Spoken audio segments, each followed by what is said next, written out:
I'm Tori, 28 years old. For as long as I can remember, my father called me too pretty to be his daughter. He said my blonde hair and blue eyes were proof of my mother's betrayal. He accused her of cheating. He treated me like evidence of a crime she never committed. When he demanded I take a DNA test before he'd walk me down the aisle, I finally agreed. But the results didn't just prove him wrong about the affair. They proved I wasn't his daughter or my mother's. What we discovered at the hospital where I was born made my father fall to his knees in front of 60 relatives. Before we dive in, if you enjoy stories about truth and family secrets, take a moment to like and subscribe, but only if this story truly resonates with you. Drop your location and local time in the comments. I'd love to know where you're listening from. Now, let me take you back 6 weeks to the night my father issued his ultimatum. It was a Sunday dinner at my parents' house in Fairfield, Connecticut. A 6-bedroom Tudor-style home my father loved to remind us he'd earned with his own 2 hands. The dining room gleamed with Restoration hardware furniture and Wedgwood china that my mother polished every week, as if perfection could somehow protect her from his accusations. My grandmother, Eleanor, sat at the far end of the table, her silver hair pinned back, watching my father the way a hawk watches a snake. My brother, Marcus, 31, and the golden child, kept his eyes on his plate. My mother, Diane, clutched her linen napkin like a lifeline, and then Gerald Townsend cleared his throat. "I won't be attending your wedding, Tori." The words landed like a grenade. My mother's fork clattered against her plate. "Gerald," she whispered. "Please, not tonight." But he was already reaching into his jacket pocket. He pulled out a folded document and slid it across the oak table toward me. "I've thought about this for a long time," he said, his voice steady, almost rehearsed. "I won't walk another man's daughter down the aisle. Not until we settle this once and for all." I looked at the paper. It was a consent form for a DNA paternity test from a local clinic.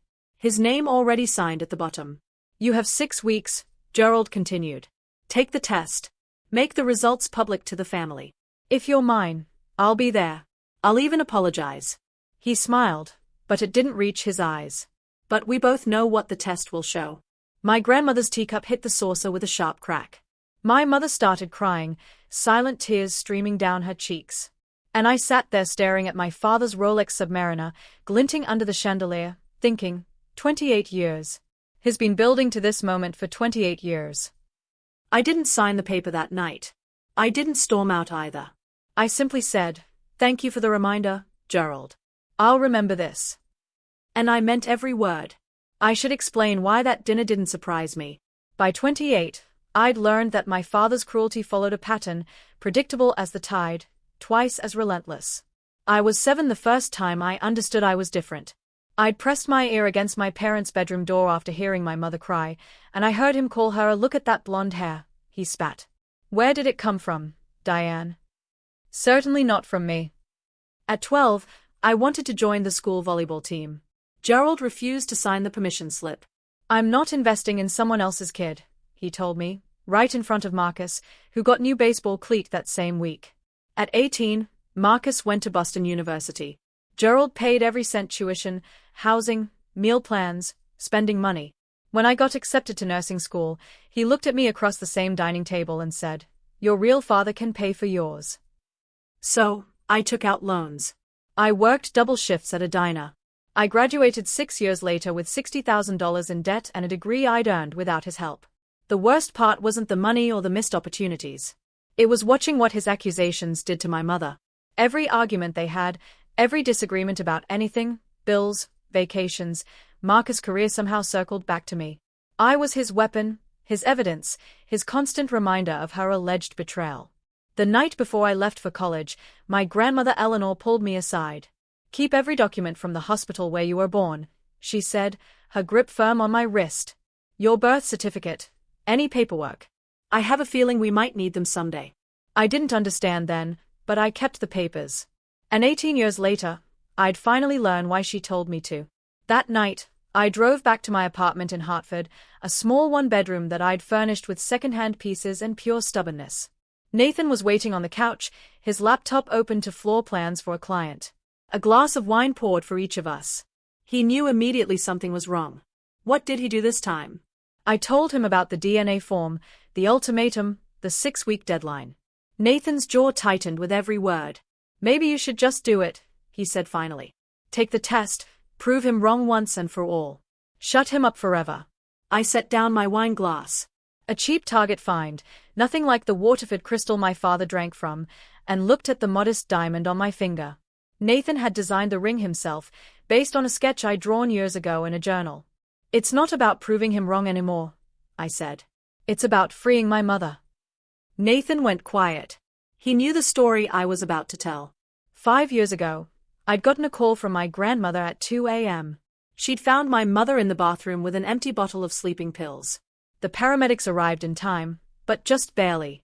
Since then, Diane had been on antidepressants, seeing a therapist twice a week, building herself back piece by piece. Gerald never apologized. He never even acknowledged what his 23 years of accusations had done to her. He just kept insisting he was right.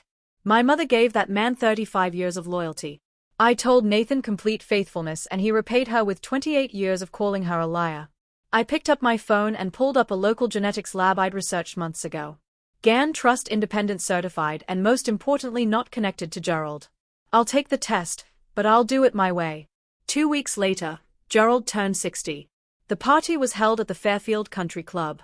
18 holes of manicured green overlooking Long Island Sound, a private dining room with floor-to-ceiling windows and 30 relatives gathered to celebrate the man who'd made my mother's life a prison. I wore a simple black dress.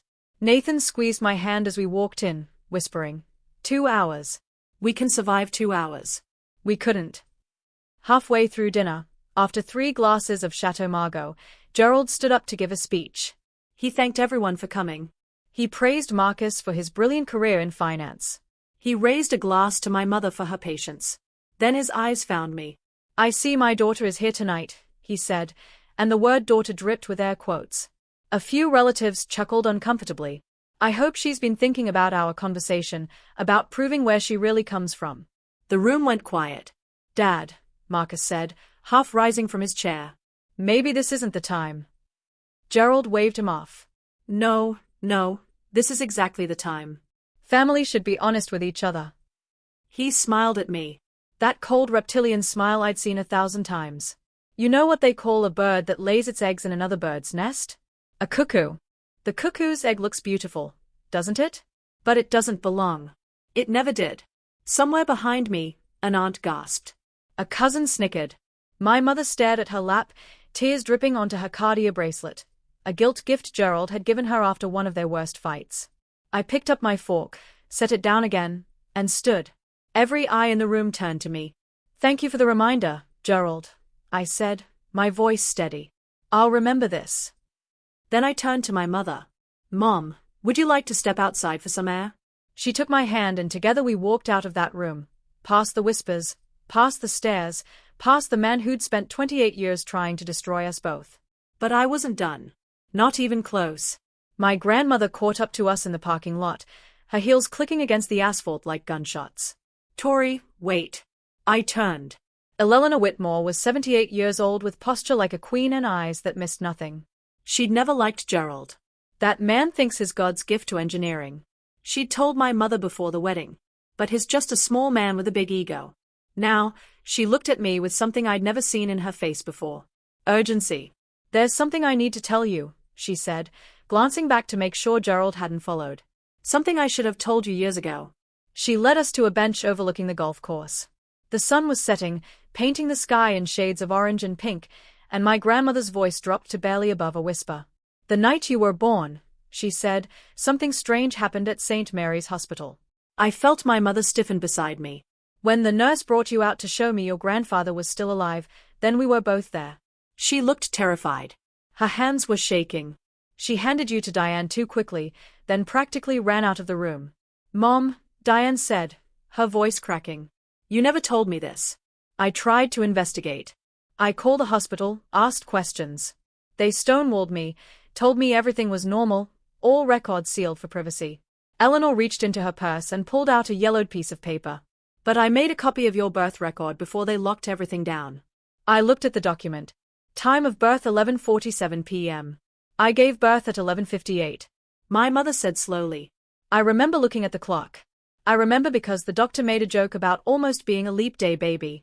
11 minutes. Something had happened in those 11 minutes. There's a name, My grandmother said. The head nurse that night, Margaret Sullivan. She retired 10 years ago. I have her address. The next morning, I walked into Jean Trust's Hartford office with 3 DNA samples. Mine was easy, a cheek swab sealed in a sterile tube. My mother's was voluntary. She'd given it to me the night before with tears in her eyes and steady hands. Whatever this shows, she'd said. You're my daughter. Nothing changes that. My father's was stolen. A few strands of hair plucked from the brush he kept in the guest bathroom. The one I'd used every Thanksgiving and Christmas for years, pretending I didn't notice the way he flinched when I reached past him for the soap. The technician at Jean Trust, a calm woman named Dr. Reyes, explained the process. Results in 3 weeks, legally admissible if needed, complete confidentiality. I paid extra for expedited processing. My grandmother insisted on covering the cost. That afternoon, I tried calling Margaret Sullivan. The phone rang 6 times before someone picked up. A woman's voice, older, trembling slightly. Hello, Mrs. Sullivan. My name is Tori Townsend. I was born at St. Mary's Hospital on March 15, 1997. I believe you were the head nurse that night, and I can't help you. The words came fast, panicked. Mrs. Sullivan, please, I just need to ask. I don't know what you're talking about. Please don't contact me again. Click. I stared at my phone for a long moment. Nathan looked up from his drafting table. What happened? She hung up on me. I set the phone down slowly, but not before she panicked. She knows something, Nathan. She definitely knows something. An innocent woman would have been confused. Margaret Sullivan was terrified. Whatever happened that night in 1997, she'd been carrying it for 28 years. And now, so would I. 3 days later, the email arrived.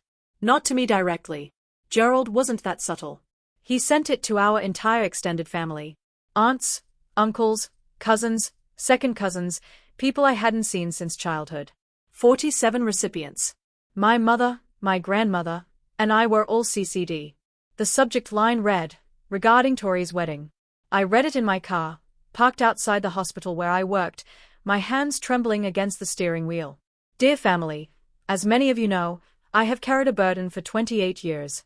I have endured doubt about my daughter's true parentage, and I have watched my wife refuse to admit the truth. I have asked Tori to take a DNA test and share the results with our family before her wedding. She has so far refused, which I believe speaks for itself. Until this matter is resolved publicly, I will not be attending the ceremony. I hope you will all understand my position. Attached as a family photograph from Tori's christening. I invite you to look closely and draw your own conclusions. Regards, Gerald Townsend. The attachment was a photo I remembered from my grandmother's mantel. Me at 3 months old, cradled in my mother's arms, blonde hair, blue eyes, pale skin, surrounded by Gerald, Marcus, and a dozen brunette relatives. Gerald had circled my face in red and added a caption, "Spot the difference." Within hours, the responses started flooding in. Some defended my mother. Most just asked questions, careful, probing, curious about the drama. Marcus called me that night. "Just do what Dad wants," he said, his voice tight with frustration. "You're making this worse. You're ruining his reputation." I laughed, actually laughed at that. His reputation? I repeated. That's what you're worried about? He hung up without answering. 3 weeks after I submitted the samples, the email from Jean Trust arrived at 9:47 p.m. on a Tuesday. Nathan was traveling for work, a project consultation in Boston that couldn't be rescheduled. I was alone in our apartment, a half-eaten salad on the coffee table, my laptop open to a streaming service I hadn't actually been watching. The subject line was clinical. Your DNA analysis results. Secure document. I entered my password. I verified my identity. I opened the PDF and then I read it 3 times because the first 2 times the words didn't make sense. Subject A, Tori Townsend, shows 0% genetic match with Subject B, Gerald Townsend. I'd expected that. I'd prepared for it. Even steeled myself for the confirmation that Gerald was right about one thing, even if he was wrong about everything else. But then came the second line. Subject A, Tori Townsend, shows 0% genetic match with Subject C, Diane Townsend. I stopped breathing. 0%. Not my father's daughter. Not my mother's daughter. I called Jean Trust's after-hours line, my voice cracking as I demanded to speak with someone, anyone who could explain this. A technician walked me through the results. No contamination, no errors, no possibility of a mistake. The samples were clear. The science was conclusive. I was not related to either of my parents, which meant my mother had never cheated. Gerald had been wrong about that for 28 years. But it also meant something else. Something impossible. If Diane Townsend didn't have an affair, if she'd been faithful like she'd always claimed, then how was I not her biological daughter? I sat on my kitchen floor with my back against the cabinet, my phone in my lap, staring at the ceiling. For 28 years, my father called my mother a cheater. For 28 years, he was wrong about the affair. But he was right about one thing. I wasn't his daughter. The question was, whose daughter was I? I drove to my parents' house the next morning, timing my arrival for 10 a.m. late enough that Gerald would be at his golf game. Early enough that my mother would still be in her robe drinking Earl Grey in the sunroom. She looked up when I walked in and her face immediately creased with concern. "Tori, what's wrong?" I sat down across from her and handed her my phone with the Gene Trust report on the screen. I watched her read it. I watched the color drain from her face. Watched her lips move silently as she read the numbers again and again. When she finally looked up, her eyes were wild. "This is wrong," she whispered. "This has to be wrong. I called the lab, triple-checked everything. There's no mistake, Mom. But I gave birth to you." Her voice rose, cracking on the edges. "I was in labor for 14 hours. I felt you come out of my body. I saw you, Tori. You were red and screaming in mine." I took her hands in mine. They were ice cold.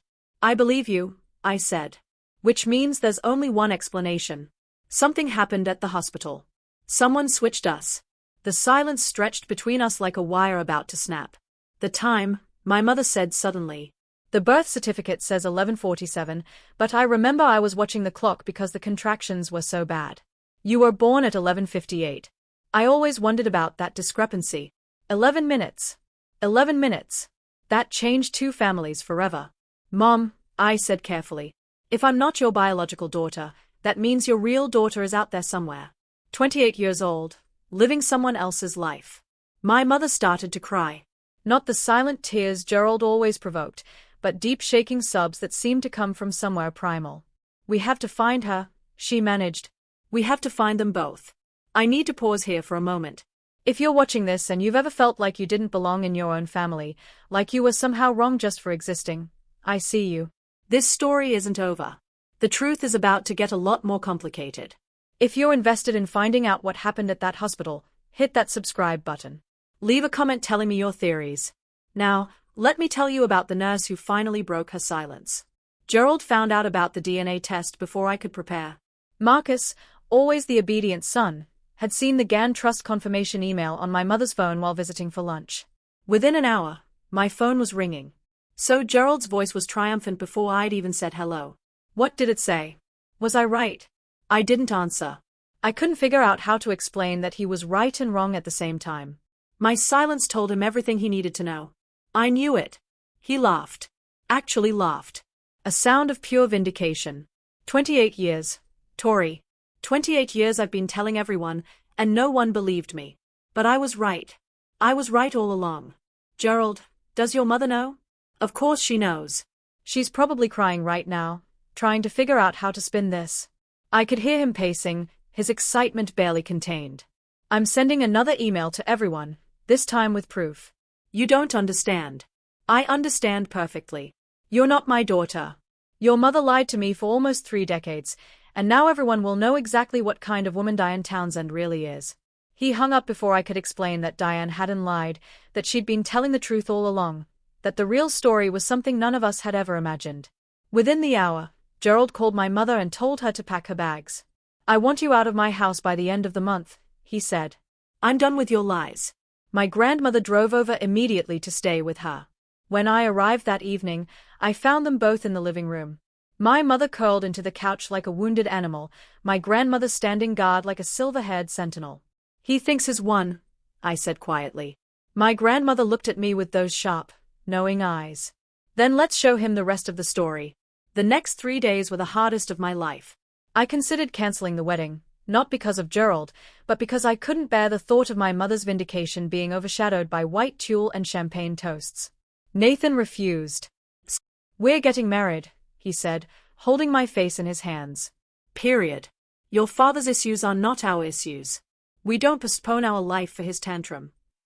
But I couldn't move forward without the truth. And the truth was locked inside Margaret Sullivan's memory. I called her again and again, 5 times in 3 days. Each call going straight to voicemail. On the 6th try, I left a different message. Mrs. Sullivan, my name is Tori Townsend. I know you remember that name. I have DNA evidence, certified, legally admissible DNA evidence that proves a baby was switched at St. Mary's Hospital on March 15, 1997. I'm not looking to blame you. I'm not looking to sue anyone. I just need to know who I am. I paused, steadying my breath. If you don't call me back, my next call will be to a lawyer. I'll subpoena the hospital records. I'll file a formal investigation, and whatever you've been hiding for 28 years will come out in the worst possible way. I waited 1 hour, 2. At 4:17 p.m., my phone buzzed with a text from an unknown number. Thursday, 2:00 p.m. Riverside Diner, Bridgeport. Come alone. I stared at the message for a long time. Then I texted back. I'll be there. Whatever Margaret Sullivan had been carrying for 28 years, she was finally ready to let it go. The question was whether I was ready to hear it. Riverside Diner was the kind of place time forgot. Vinyl booths patched with duct tape, a jukebox that only played oldies, and coffee that had probably been brewing since the Reagan administration. Margaret Sullivan sat in the corner booth, her back to the wall. She was 72, smaller than I'd imagined, with silver hair pulled into a tight bun and hands that trembled against her coffee cup. She looked up when I slid into the seat across from her. You look just like her, she said quietly. Linda, you're your biological mother. Same hair, same eyes. I felt my heart stutter. You know who my biological mother is? Margaret closed her eyes for a long moment.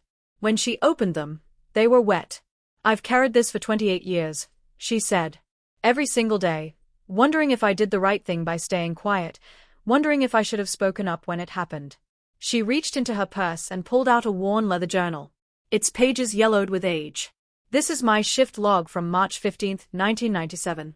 The night you were born. She opened it to a flagged page and slid it across the table. I read her cramped handwriting, my blood running cold with every line. 11:47 p.m. Baby girl number 1, born to Diane Townsend. Healthy 7 pounds 2 ounces. 11:58 p.m. Baby girl number 2, born to Linda Morrison. Healthy 6B 40:12:32 a.m. Incident trainee nurse Carla Hriss mixed up infants after bathing. Realized error at 2:15 a.m. Both families had already bonded. 2:45 a.m. Meeting with hospital administrator. Decision made to correct records, not families. Less traumatic for everyone. NDA required for all staff present. I looked up at Margaret, my hands shaking. They knew, I whispered. They knew that night, and they covered it up. The administrator said it would cause more harm to switch you back. Both mothers had already held their babies, fed them, named them. Margaret's voice cracked. I was 24 years old. They threatened my license, my pension. They made me sign a non-disclosure agreement. I had 2 kids of my own to feed. Who was the other baby? I asked. The one who went home with Linda Morrison. Margaret pulled out another piece of paper, a printout from a social media profile. A woman my age, brown hair, brown eyes, a smile that looked exactly like Marcus. Her name is Rachel Morrison. She's 28 years old. She lives in Springfield, Massachusetts. She looked at me with eyes full of decades of guilt. And she's your mother's biological daughter. That night, I sat in my apartment with my laptop open to Rachel Morrison's LinkedIn profile. Elementary school teacher at Springfield Public Schools, graduate of UMass Amherst, volunteer at the local animal shelter. Her profile picture showed a woman with chestnut brown hair and warm brown eyes standing in front of a classroom decorated with colorful alphabet letters. She looked exactly like what my brother Marcus might have looked like if he'd been born a woman. I composed the message 17 times before finally hitting send. Hi Rachel. This is going to sound completely insane and I apologize in advance. My name is Tori Townsend. I was born at St. Mary's Hospital in Bridgeport, Connecticut on March 15, 1997, the same night and place as you. I recently did a DNA test that showed I'm not biologically related to either of my parents. I've since spoken with a nurse who was working that night and she confirmed that 2 babies were accidentally switched. I believe you're the biological daughter of Diane and Gerald Townsend. And I believe I'm the biological daughter of Linda Morrison. I have documentation. I have a witness statement. I'm not looking for anything from you. I just thought you deserved to know the truth. If you're willing to talk, please call me. I included my phone number and closed the laptop before I could second-guess it myself. 24 hours passed. I checked my phone every 10 minutes like a teenager waiting for a text back from a crush. Then at 9:38 p.m. the following night, my phone rang. Is this Tori? The voice on the other end was shaky, uncertain, but something in it felt familiar. Rachel. A long pause, a shuddering breath. My whole life, people have told me I don't look like my parents. My dad, well, my legal dad, used to joke that maybe the hospital made a mistake. We all laughed about it. She let out a sound that was half laugh, half sob. I guess it wasn't a joke after all. We talked for 3 hours that night. By the end, we'd both agreed to take another DNA test. This one comparing Rachel to Gerald and Diane. The results would be ready in 10 days, just in time for my engagement party. Over the next week, I built my case like a prosecutor preparing for trial. First, the documents. I had my original GAN trust report showing 0% match with both Gerald and Diane. I had Margaret Sullivan's handwritten shift log from 1997, which she'd finally agreed to let me photograph. I had a notarized statement from Margaret signed before a witness at her attorney's office. Her own decision, she said, to finally clear her conscience. The hospital threatened me for 28 years, she told me when I picked up the document.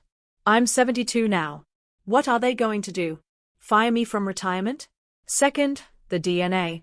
Rachel had submitted her samples to GAN Trust using the same expedited process I had. Her results comparing to Gerald and Diane would arrive 2 days before the engagement party. Third, the witnesses. My grandmother Elena would be there, of course. She'd been waiting 28 years for this moment. Margaret Sullivan agreed to attend, sitting quietly in the corner until needed, and Rachel, my biological sister in spirit, if not in genetics, would be waiting in the room next door. Are you sure about this? Nathan asked as we reviewed the plan together, confronting him publicly. There's no taking it back. I thought about my mother, about the bottle of sleeping pills, about 28 years of being called a liar, a cheater, he wanted a public reckoning, I said. He sent that email to 47 people. He called me a cuckoo's egg in front of the entire family. I straightened the stack of documents on my desk. He doesn't get to slink away privately now. Everyone who believed him needs to see the truth. Nathan nodded slowly. Then let's give them a show they'll never forget. 3 days before the engagement party, Rachel's DNA results arrived. Subject A, Rachel Morrison, shows 99.97% genetic match with Subject B, Gerald Townsend. Subject A, Rachel Morrison, shows 99.98% genetic match with Subject C, Diane Townsend. I read the numbers 3 times, tears streaming down my face. Then I called Rachel. Can you meet me tomorrow in person? We chose a Starbucks halfway between Hartford and Springfield, neutral ground for 2 women whose entire lives had just been rewritten by science. She was already there when I arrived, sitting at a corner table with 2 untouched lattes. When she saw me, she stood up so fast her chair nearly tipped over. For a long moment, we just stared at each other. She had brown hair, brown eyes, a strong jawline that I'd seen on Marcus 1,000 times, a subtle dimple on her left cheek, the same one Gerald had. And I had blonde hair, blue eyes, a button nose, and fair skin that matched the photos Margaret had shown me of Linda Morrison. We were strangers who should have been sisters. Sisters who were raised by the wrong families. This is so weird, Rachel whispered. Then she laughed. And I laughed. And suddenly we were hugging in the middle of a Starbucks, crying into each other's shoulders while the baristas pretended not to notice. I want to meet them, Rachel said when we finally pulled apart. Diane and Gerald. My biological parents. You will, I promised. In 3 days, I didn't tell her that one of those parents would be on his knees when she walked into the room. The engagement party was held at Whitmore Estate, my grandmother's family home, a Georgian manor with rose gardens and fairy lights strung through century-old oak trees. She'd insisted on hosting to give you a proper celebration in a place where Gerald's ego can't reach.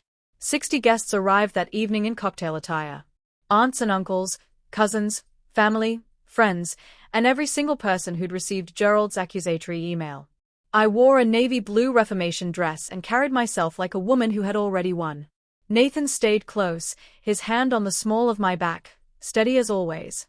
My mother arrived with my grandmother, her eyes still red from days of crying, but her posture straighter than I'd seen in years. Something had shifted in her since we'd learned the truth, a weight lifting even before the public vindication. And then Gerald arrived. He came late, of course, fashionably late, as he'd call it, letting the crowd gather, letting the anticipation build. He wore a Tom Ford suit, his Rolex catching the chandelier light, a smirk playing at the corners of his mouth. He thought this was his victory lap. He had no idea. I watched him work the room, shaking hands, accepting congratulations from relatives who believed his version of events. Such a difficult situation. I heard an aunt murmur to him. She had cried herself to sleep more nights than anyone knew. She had swallowed his cruelty like medicine, telling herself that maybe you've been so patient. Marcus stood beside him, uncomfortable but compliant, the loyal soldier he'd always been. In the corner of the room, Margaret Sullivan sat quietly with a glass of water, her hands still trembling after all these years. And in the room next door, through a door that connected to the main hall, Rachel Morrison waited for her cue. I checked my phone. Nathan nodded. It was time. Halfway through the cocktail hour, Gerald asked for a microphone. The room quieted as he stepped onto the small raised platform my grandmother had set up for toasts. He cleared his throat, adjusted his jacket, and smiled at the crowd like a king addressing his subjects. First, I'd like to congratulate Nathan, he began. You're a brave man marrying into this complicated family. A few nervous chuckles rippled through the crowd. But I think we all know why I'm really up here. Gerald's gaze found me in the crowd and something cold flickered in his eyes. There's been a lot of talk lately, a lot of speculation. I asked Tori to take a DNA test, and I know she did. What I don't know is why she's been hiding the results. The room went completely silent. So, I thought I'd help her out. He reached into his jacket and pulled out a folded piece of paper. My son was kind enough to share a copy of the report with me. Marcus had the decency to look ashamed at least. Gerald unfolded the paper with theatrical slowness. 0% genetic match with Gerald Townsend. 0% genetic match with Diane Townsend. Gasps echoed through the room. My mother gripped Eleanor's hand. 28 years. Gerald's voice rose with vindicated fury. 28 years I've been telling everyone that something wasn't right. And now the science proves it. He turned to my mother, his face contorted with decades of accumulated resentment. You lied to me, Diane. You lied to everyone. And now the whole family knows exactly what kind of woman you really are. The silence that followed was absolute. And then I started walking toward the stage. You're right, Gerald. My voice was calm as I stepped onto the platform and took the microphone from his hand. He was so surprised he let me. The DNA test shows I'm not your biological daughter, and I'm not Mom's biological daughter, either. Gerald's smirk widened. A few relatives exchanged knowing glances, but not because Mom had an affair. The smirk faltered. I turned to face the crowd. All 60 of them, every person who'd received that email, every relative who'd whispered about my mother for years. Let me introduce you to someone. I nodded toward the side door. Rachel stepped through. 28 years old, brown hair, brown eyes, a jawline that was unmistakably, undeniably Towns. The room erupted in murmurs. Someone dropped a champagne glass. Marcus made a strangled sound. This is Rachel Morrison, I said. She was born 11 minutes before me at St. Mary's Hospital on March 15, 1997. The night I was born, there was an accident. A trainee nurse mixed up 2 babies after bathing them, and the hospital covered it up to avoid a lawsuit. I pulled out my phone and tapped the screen. The wall-mounted display I'd arranged earlier flickered to life, showing the gene trust reports. Rachel's DNA shows a 99.97% match with Gerald Townsend, a 99.98% match with Diane Townsend. I let that sink in. She is your biological daughter, Gerald. The daughter you've been searching for, and she's been living in Massachusetts her entire life because a hospital made a mistake and chose to hide it. Gerald's face had gone white. He looked at Rachel, really looked at her, and I watched 28 years of certainty crumble. This is Margaret Sullivan, I continued as Margaret rose from her corner seat. She was the head nurse that night. She has a notarized statement confirming everything I've just told you. The shift logs, the hospital cover-up, all of it. Margaret stepped forward, her voice shaky but clear. Mr. Townsend, I was there. I watched it happen. Your wife never betrayed you. Never. The hospital made us all sign NDAs. They threatened our jobs, our pensions. I'm sorry I didn't speak up sooner. I turned back to Gerald, whose hands were now gripping the edge of the platform like a man trying not to drown. You wanted science, Gerald. Here it is. Every document, every signature, Every 11 minutes that changed two families forever. At that moment, standing on that stage with Rachel beside me, I felt something I'd never felt in 28 years. Vindication. Not for myself, but for my mother. For every tear she'd cried, every accusation she'd swallowed, every sleepless night spent wondering if her own husband would ever believe her. If this story is resonating with you, please share it with someone who needs to hear it. Sometimes the truth takes decades to surface. Now, let me tell you what happened when Gerald finally understood what he'd done. Gerald Townsend had spent 28 years being certain that his wife had betrayed him. Certain that his daughter was proof of her infidelity. Certain that his suspicion made him righteous. That his cruelty was justified. That science would eventually vindicate him.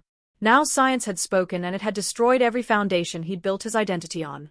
He looked at Rachel, this stranger with his jawline, his eyes, his blood, and something in him shattered. He looked at the DNA results on the screen, the numbers that proved him right about my parentage, but catastrophically wrong about everything else. He looked at Margaret Sullivan, whose trembling testimony had just demolished 28 years of accusations, and then his knees buckled. Gerald Townsend, proud, arrogant, certain Gerald Townsend, collapsed onto the platform like a puppet whose strings had been cut. He caught himself on one knee, his hands slapping against the hardwood floor, his chest heaving with ragged breaths.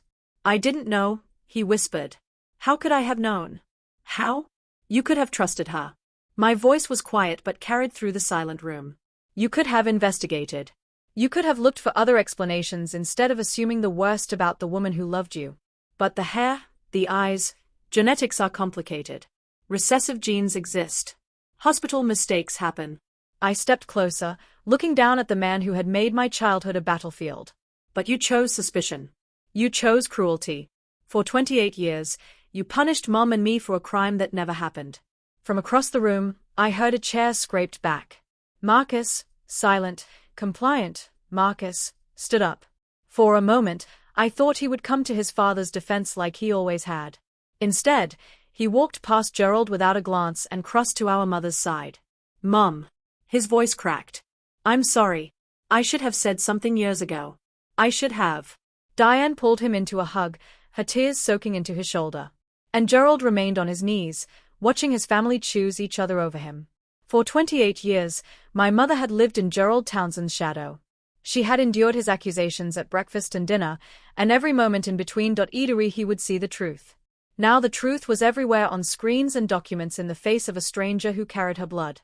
Diane stepped forward slowly, her heels clicking against the hardwood floor.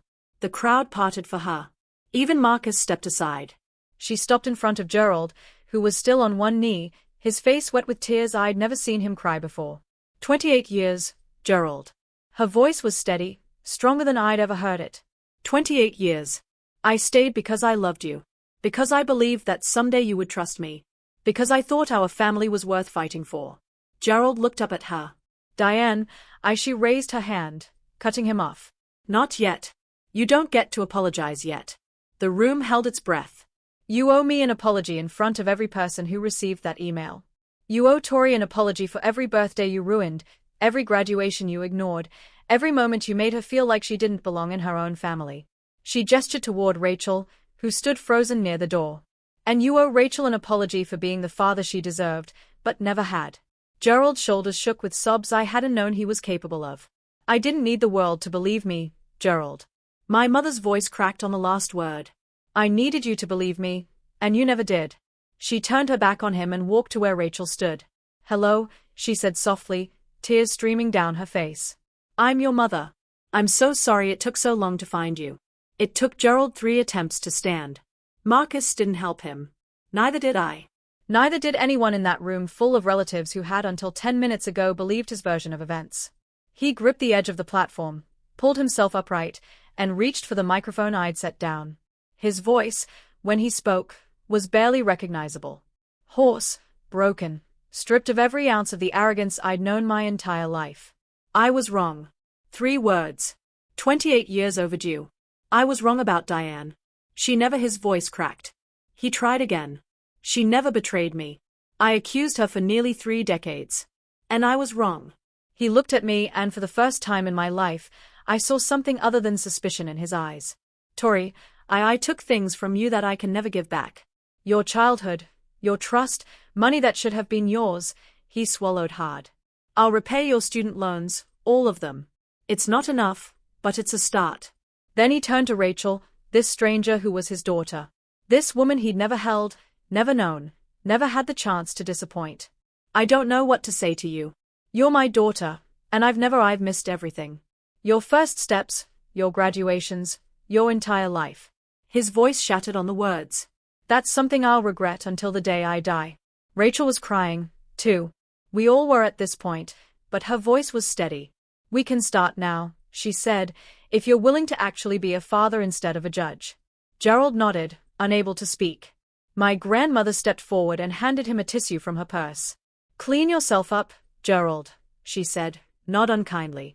You have a lot of work ahead of you. 1 week after the engagement party, I drove to Springfield, Massachusetts. The house was a modest colonial in a quiet suburb. White siding, blue shutters, a garden of wild flowers that had clearly been someone's labor of love. A far cry from my grandmother's estate or Gerald's Tudor mansion, but warm in a way those houses had never quite managed. Linda Morrison answered the door before I could knock. She was 56 years old, with blonde hair streaked with silver and blue eyes that were an exact mirror of my own. Looking at her was like looking into a time machine. This was who I would become in 30 years. Tori. Her voice caught on my name. I've been staring at your picture all week. I kept thinking I was dreaming. She pulled me into a hug that smelled like lavender and something else I couldn't identify. Something that felt impossibly like home. We sat in her kitchen for 4 hours. She showed me photographs of her childhood, of my biological grandparents who had passed away years ago, of the life I might have had if a trainee nurse hadn't made a mistake. She told me about her ex-husband, David, my biological father, who had died of cancer 3 years ago, never knowing that Rachel wasn't his. He used to joke that Rachel had old soul eyes, Linda said, wiping her tears with a kitchen towel. Now I understand. They were your eyes, Tori. They were always your eyes. I showed her pictures of my childhood, too. The blonde baby in a house full of brunettes. The girl who never quite fit. The woman who had finally found out why. I don't want to replace Diane, Linda said. She raised you. She's your mother. She is, I agreed. But maybe there's room for one more. Linda's smile could have lit the entire house. I'd like that, she said. I'd like that very much. 2 months later, I married Nathan Miller in the rose garden of Whitmore Estate, surrounded by fairy lights and family, both the one I was born into and the one I was raised by. My mother walked me down the aisle. Not Gerald. My mother. She wore a champagne-colored dress and held her head high, her steps steady for the first time in decades. Beside her, I wore a Vera Wang gown that she and my grandmother had insisted on buying for me. A proper wedding dress for a proper wedding, Eleanor had declared. Gerald sat in the second row, quiet and diminished. He didn't protest when I told him he wouldn't be walking me down the aisle. He didn't argue when I explained that this was my mother's moment, not his. He just nodded and said, I understand. It was a start. Rachel stood with my bridesmaids, wearing a deep green dress that brought out the brown in her eyes. Our mother's eyes, Gerald's eyes. She'd met the towns properly in the weeks after the party. Tentative lunches and careful conversations that were slowly building toward something like a relationship. Linda Morrison sat in the front row of the guest section, a place of honor. She waved when she caught my eye, her own eyes shining with tears. My grandmother rose to give a toast. This wedding is not just about 2 people, Eleanor said, raising her champagne glass. It's about 2 families finally finding their way back to the truth. It's about a daughter who refused to accept a lie and a mother who waited 28 years to be believed. She looked at me, then at Rachel, then at Diane. To truth, she said, however long it takes. To truth, the room echoed, and I drank to that. The lawsuit took 8 months. Rachel and I filed jointly against St. Mary's Hospital, represented by a medical malpractice attorney my grandmother had found, a woman who specialized in wrongful birth cases and had, she told us with a thin smile, a particular interest in institutions that think they can cover up their mistakes. Margaret Sullivan testified, her notarized statement backed by the original shift log she'd kept hidden for 28 years. The hospital's lawyers tried to discredit her, citing her age, her NDA, her delayed disclosure. It didn't work. Internal documents surfaced during discovery. Emails between hospital administrators discussing the incident. Memos about risk mitigation, a budget line item labeled potential liability settlement that had been quietly renewed every year since 1997. They'd known. They'd always known. And they'd spent nearly 3 decades praying no one would find out. In the end, the hospital chose to settle rather than face a jury. $450,000 to each family for a total of $900,000, a public apology printed in the local paper, mandatory improvements to their newborn identification protocols, and the resignation of the administrator who had ordered the cover-up, long since retired, but now publicly named. We didn't sue for revenge, I told a reporter who showed up at the courthouse steps. We sued so no other family would spend 28 years living a lie that a hospital could have corrected in one day. Margaret Sullivan was granted immunity from any personal liability in exchange for her cooperation. She sent me a card afterward, her handwriting shaky but clear. Thank you for giving me a reason to finally tell the truth. I can sleep now. I kept it in a drawer with my birth certificate. The real one. The one that said 11:58 p.m. The one that told the truth. 6 months after the wedding, Gerald invited me to dinner. Just the two of us. He'd chosen a quiet Italian restaurant in downtown Hartford. Not the country club, not anywhere flashy, just a corner booth with checkered tablecloths and candles and wine bottles. He looked older than he had at my engagement party. Grayer, smaller somehow, as if the weight of his confession had physically diminished him. I wanted to thank you, he said after we'd ordered for agreeing to see me. You're not my biological father, I said. You never were, but you did raise me, even if you did it badly. He flinched at that, but nodded. I'm in therapy now, he said. Diane insisted.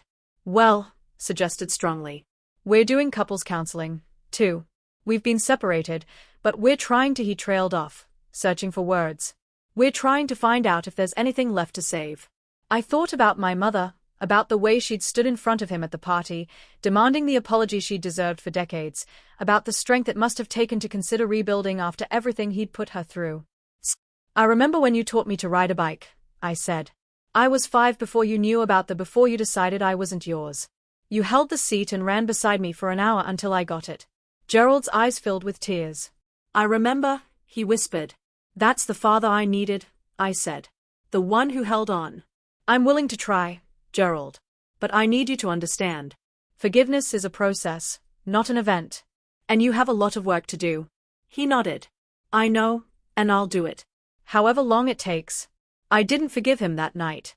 I'm not sure I've fully forgiven him yet, but I chose to give him the chance my mother never got, the chance to prove he could change. Rachel and Marcus met properly for the first time at a family dinner a month after the wedding. It was awkward at first. How do you make small talk with the sibling you should have grown up with, the brother who got the childhood that should have been yours? But then Marcus mentioned he was allergic to shellfish. Wait, Rachel said. Me, too. Since birth. The doctor said it was genetic. What about being left-handed? Marcus asked. Rachel held up her left hand. No way. Marcus laughed. A real laugh, surprised and delighted. What about music? What bands do you listen to? 30 minutes later, they discovered that they both loved an obscure indie folk band that nobody else in either family had ever heard of. Both hated cilantro with an inexplicable passion. And both had a habit of tapping their right foot when they were thinking. This is so weird, Marcus said, shaking his head. You're like a mirror, but you know, a girl version. I was going to say shorter. Rachel threw a bread roll at him, and for the first time in my memory, a Towns and family dinner had genuine laughter. Not the polite, strained kind that my mother had always worked so hard to manufacture, but real laughter, the kind that comes from people who are actually happy to be together. It was a small moment, but it felt like the beginning of something new.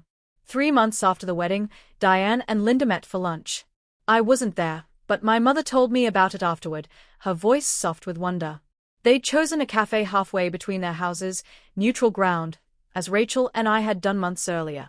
Linda had brought photos of Rachel's childhood. Diane had brought photos of mine. They'd sat there for 3 hours trading stories about daughters they'd raised but hadn't birthed. She told me about Rachel's first words, Diane said. And I told her about yours. We both cried a lot. Was it strange? I asked. Meeting the woman who raised your biological daughter. My mother considered the question for a long moment. I thought it would be, she admitted. I thought I'd feel, I don't know, jealous, resentful. But when I looked at her, all I could think was she loved Rachel the same way I loved you, completely without question. She reached across the table and took my hand. We lost 28 years, she said. But we gained each other and we gained the truth. That has to count for something. Linda and Diane have lunch together once a month now. They've become friends, an unlikely friendship born from shared loss and unexpected connection. They call each other the other mother. And in a strange way, I think it's helped them both heal. I'm sitting in our new apartment now, a 2-bedroom in a nicer part of Hartford with room for Nathan's home office and space for the nursery we'll need soon. The walls are covered with photographs. My wedding day with my mother on one side and Linda Morrison on the other. Rachel and me at Thanksgiving, our first holiday together. My grandmother Eleanor looking triumphant at her birthday party last month. Nathan is in the kitchen making dinner. Something complicated with too many ingredients. He's been on a cooking kick lately. I've been thinking a lot about the past year, about identity and family and what it means to belong. For 28 years, I tried to prove I was a Townsend. I straightened my blonde hair to look darker. I learned to golf because Gerald loved golf. I studied nursing instead of art because it was practical, reliable, not something a cuckoo's egg would choose. I spent my whole life trying to fit into a mold that was never meant for me. Now I know I was never supposed to fit. I was someone else's daughter, living someone else's life, carrying someone else's DNA. But here's what I've learned. DNA doesn't make a family. The woman who held my hand during nightmares, who taught me to read, who stayed married to a man who tortured her just to keep our family together. That's my mother, not biology. Love. Nathan walks in with 2 plates and a knowing smile. You're doing that thing again, he says. The deep thinking while staring at nothing thing. I laugh and take the plate he offers. On the coffee table, tucked between a stack of baby-name books and a pregnancy journal, is the test I took this morning. Positive. I don't know whose DNA this baby will carry. Mine, Nathan's, some echo of the Morrisons or the Townsends, but I know one thing for certain. This child will know they are loved from the very first moment, without condition, without doubt. That's the only proof that matters. If you're watching this and you've ever been accused of something you didn't do by a parent, a partner, anyone who should have trusted you, I want you to know the truth has a way of surfacing. Sometimes it takes 28 years. Sometimes it takes a DNA test and a brave nurse with a guilty conscience, but it surfaces. Don't let anyone's suspicion define your worth. And if you're the one doing the accusing, ask yourself, is my certainty worth destroying the people I love? My father spent 28 years being certain. He was certain my mother cheated. He was certain I wasn't his. He was certain his cruelty was justified. He was wrong about all of it. Trust is a choice. Doubt is easy. But 28 years of doubt can destroy a family. 28 years of trust could have saved mine. Thank you for listening to my story. If it touched you, share it with someone who needs to hear it. Check the description for more stories like this one. Until next time, trust the truth even when it's